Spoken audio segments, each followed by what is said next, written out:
Hey, black people, before you start, yes, Charlie Kirk got pew-pew. This is not our fight. They literally kill us for less. I don't agree with Nick Fuentes. That man agrees with me. That wasn't a funeral. That was a political event. Can't tell me anything other. Now, why wasn't his mama, his daddy, his sister, his brother, anybody else speaking besides every member of Congress in the White House? Like, that was so ridiculous. A small swarm of maggots has gathered in my Charlie Kirk video comment section talking about how Charlie Kirk did not hate black people. He indeed loved the black community and how he was not a racist, and how those comments and those videos were all taken out of context. And there has been one comment that I've made that I have never gotten a response to. That is when I asked them, if that's the case, please explain to me what Charlie Kirk meant when he said black women, such as myself, do not have the brain processing power to be taken seriously. Charlie Kirk's sudden death and the massive memorial that followed drew a flood of emotions online, but not in the tidy, respectful way his supporters might have hoped. Thousands turned out in person to honor him, millions watched clips and streams, yet the internet did what the internet always does. It turned mourning into another messy battlefield. One side of the reaction was predictable. For many conservatives and for young people who had participated in his programs, Kirk was a mentor figure who helped them find community. A famous example often cited is the time he brought hundreds of young black conservatives to the White House for his Young Black Leadership Summit, a moment his supporters used to argue that he wasn't the cartoon villain critics painted him to be. 400 black people are in the East Room being treated like royalty, and he has nothing but that to say. Are you kidding me? 400 are treated like Medal of Honor recipients. Because y'all are, by the way. You are heroes for what you're doing, because you see the backlash. Exactly. You read the comment section of the CNN live feed, what they're saying about you. How much do they get paid? That's what they're saying. Where did they find these people? I didn't know that Craigslist existed for paid actors for Trump rallies. But guess what? There's nothing more real than you. Yeah. Because it's so hard.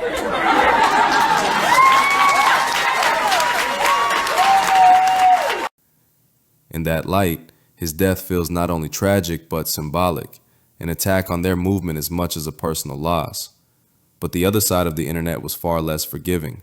Many young black women in particular were blunt in their responses. They didn't care. The indifference wasn't casual cruelty, but rooted in their memory of how Kirk spoke about black people, especially black women, and how dismissive he often was toward cases like George Floyd's. Hey, black people, before you start, yes, Charlie Kirk got pew-pew. This is not our fight. They literally kill us for less. Do not get on here talking about, and no, just because you don't agree with somebody politically means that. Stop it.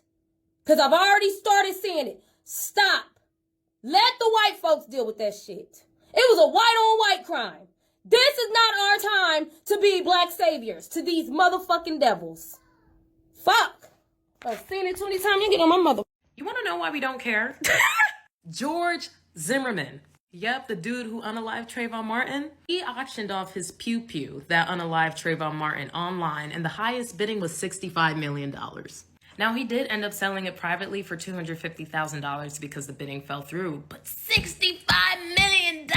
And then he continued to go to pew-pew shows and sign autographs on people's pew-pews. You know, because people are still big fans of racism and pew-pew violence.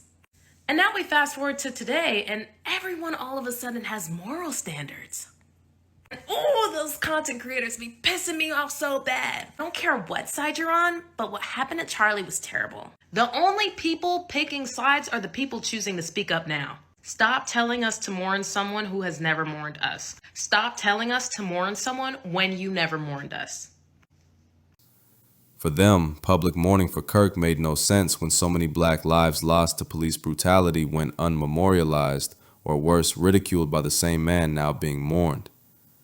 Saying, "I don't care," online became shorthand for a deeper resentment. If he couldn't see their humanity in life, why should they honor his in death? Of course, the online conversation didn't divide neatly. Some black men pushed back, saying Kirk wasn't a racist and pointing to the leadership summit as proof that he cared about engaging with black communities.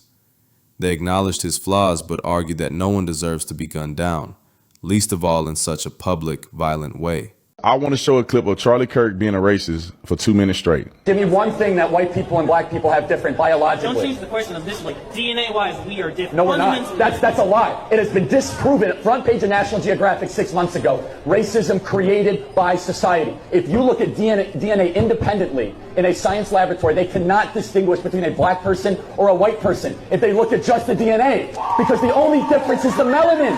It has been disproven. Race is a social construct that I want to break out of. And I want to give Charlie some credit here, okay?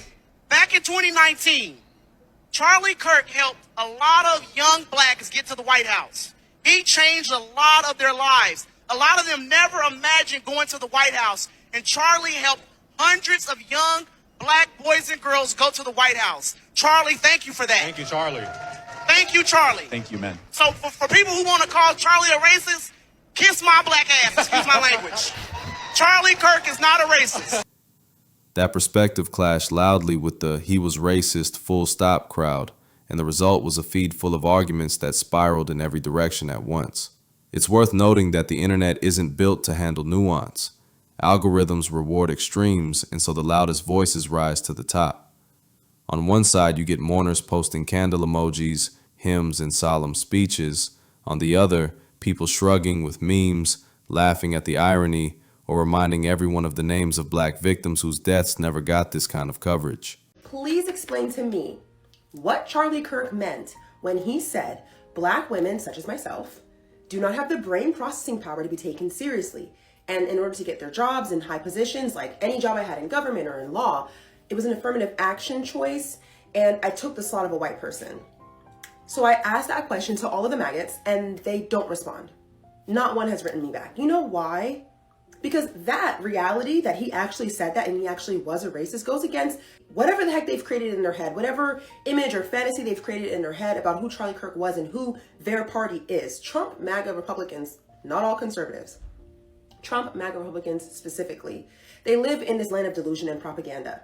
If you say something enough times, that's not true. Loud enough, it won't be true to them.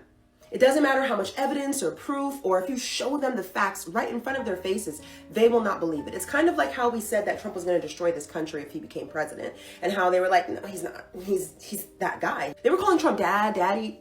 Y'all remember that. So you can't really approach them with facts or reality because they have alternate facts and alternate reality. They don't exist in the same plane as us mentally. The funny part, if there is one, is watching how ritualized grief has become online. Some people perform sorrow, others perform indifference, and both sides are doing it in ways tailored to get likes, shares, and retweets. Nobody asked the internet to be the stage manager of human emotions, but here we are, scrolling through competing obituaries and punchlines. What Kirk's death really reveals isn't whether he was secretly racist or misunderstood. It's about how different groups weigh the value of empathy. For many young black women, empathy for Kirk feels like a luxury denied to their own communities when they're dead or mocked or dismissed. For his supporters, extending empathy to him is proof of moral consistency, a refusal to let political violence justify apathy.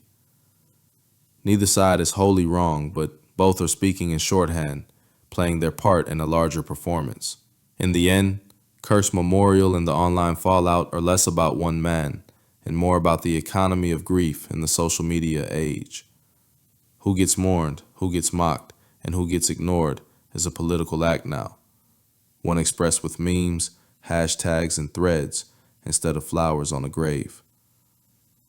The irony is that both sides, in their own way, are proving the same point. Grief and indifference are no longer private emotions, they're public performances. And on the internet, the performance always matters more than the plot.